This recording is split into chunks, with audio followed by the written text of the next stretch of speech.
What's going on, guys? Gaston right here, and today we're going to be talking about the Canon R6. We have newer features being confirmed, and this comes thanks to the guys at Canon Rumor. This is classified as CR2, so it's very plausible that this is what is going to happen with the R6.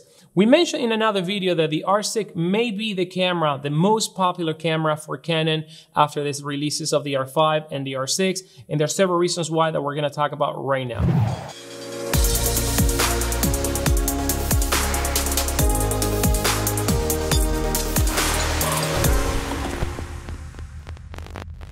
Okay, so the very first thing that we know is that this camera is going to use a 20 megapixel CMOS sensor. Definitely the R6 is going to be a much affordable version than the R5, but this camera is also going to pack a lot of features. And for a lot of us that want to use this camera for hybrid shooting, 20 megapixel may do the job just fine, especially in low light situations.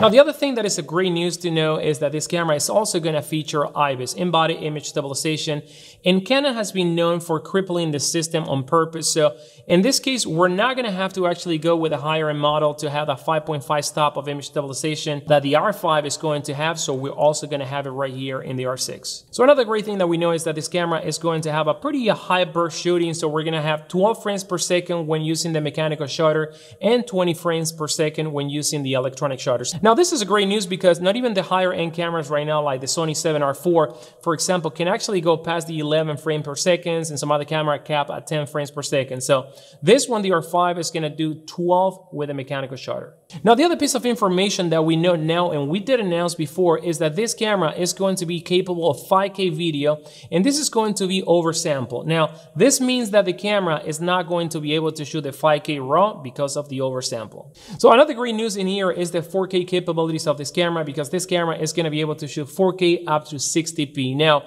there are a lot of cameras right now in the markets, cameras over $4,000 that cannot pass the 30p when it comes to 4K video. So knowing that this is going to be an affordable camera and capable of 4K 60, and this is one of the reasons why I think this camera is going to be so popular. Now, when it comes to slow motion, we are going to have the standard 120 frames per second. And for a lot of content creators, 120 frames per second for B-roll here and there is more than enough. So the R6 is going to have this high slow motion capability.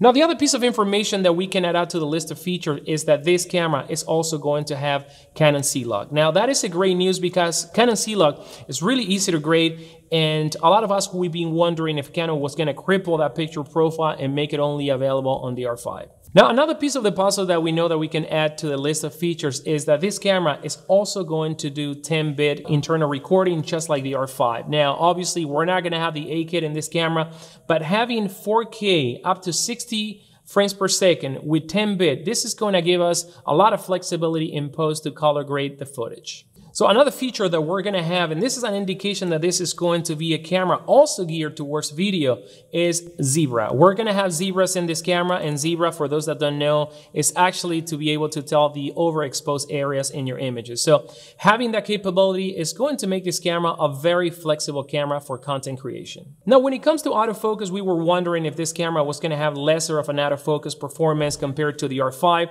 but now we know that the R6 is also going to have the same native autofocus system from the R5. So this is such a great news because this camera keeps getting better and better with every news that is being released. Now, another piece of the puzzle that actually makes me really happy to know that this camera is going to have is we're going to have dual car slide UHS 2. So this is going to be really incredible because a lot of us, we were fearing that the R6 was going to be crippled like the EOS R with one car slot. Now, remember, the R5 is going to have two car slots. One is going to be SD UHS 2, and the other one is going to be a CF Express car. Now, this one, the R6, only two SD cars, but that is going to be more than enough for most of us. Now, before we mentioned that this camera was going to have the autofocus performance of the R5, so it is expected in this camera also to have eye autofocus, face detection autofocus, and also animal autofocus.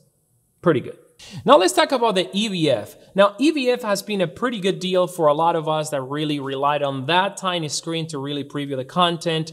And remember, the R5 was going to be a camera with an EVF of 5 million dots. Now, this camera, check this out, it's also going to have the 5 million dots EVF. And this actually makes this camera one of the best EVFs out there. So just to know that this camera is going to have such a high capability is something that right now I don't have it on my A7R4, for example. So good call there. Another piece of information that we know is that this camera is not going to have a top-down screen, and you know, in my opinion, it's not a big deal because Canon actually is really good at displaying the information that you need when you're shooting right on the camera, and to top it off, you actually have touchscreen capability. So something that not a lot of cameras manufactured, Sony, actually don't have after so many years of touchscreen technology being available. In the other video, we rumored that this camera was perhaps going to have lesser of a construction than the R5. Now, this doesn't mean that the camera is going to be made out of some cheap plastic, but it means that the camera may not have the same weather sealing capabilities of the R5. But unless you're going to be planning to submerge your camera in water or in sand, I guess you're going to be fine with the build quality of this camera. Now let's talk a little bit about connectivity, because the R5 is going to have latest technology in Wi-Fi and Bluetooth. Now this one is going to have Bluetooth 4.2, but we're not going to have the 5 that the R5 is going to have. So not a big deal for a lot of us. I mean, I've been dealing with 4.2 in almost all my cameras right now, and it just works just fine.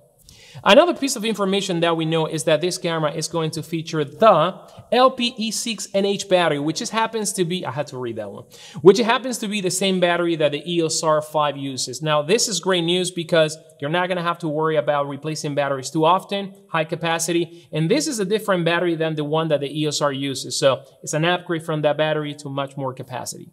Now, the other piece of information that has been leaked is the announcement of this camera, and we mentioned that Canon is preparing in July a pretty big announcement that is now confirmed or supposed to be around July 9. So pretty close to that announcement, and we're pretty excited to know what Canon has under the sleeve. Now, the biggest question about the R6 has been the price. How much is this camera going to cost? Is it going to cost closer to the R5? Is it going to cost less? And we actually have estimated in some other videos that this camera should be at around $2,500 in order to really separate the difference between the R5 and also to compete with other cameras out there on the market. So $2,500 around there is most likely to be the price of this camera. And I think for the amount of features that we're going to be getting in this camera, no other camera right now offers you, full frame with all these capabilities. And this is going to be a home run. So conclusions. We think that this is going to be a high seller camera. The R5 is going to sell just fine, but I think that more people are going to be able to afford something around $2,500. Also, most content creators like ourselves probably are going to be just fine with a camera that does 4K 60, which not a lot of cameras can do that right now, not even in higher end prices like Sony, for example. So this one is going to be a very popular camera, and I can't wait for Sony's announcement just to see how they're going to reply to all these amazing features that Canon is going to be introducing soon. Also remember that July, Sony is also preparing an announcement. So let me know, which camera are you going to be picking up? Is it going to be the R5, the R6, or are you going to get both? Drop your comments down below. Let me know. I'm very excited about the R6 to know, guys. So if you like this video, hit the like button, subscribe to this channel, and don't forget the notification button, as we're going to be putting and posting more content as we get closer to the announcement. Until then, guys, see you later.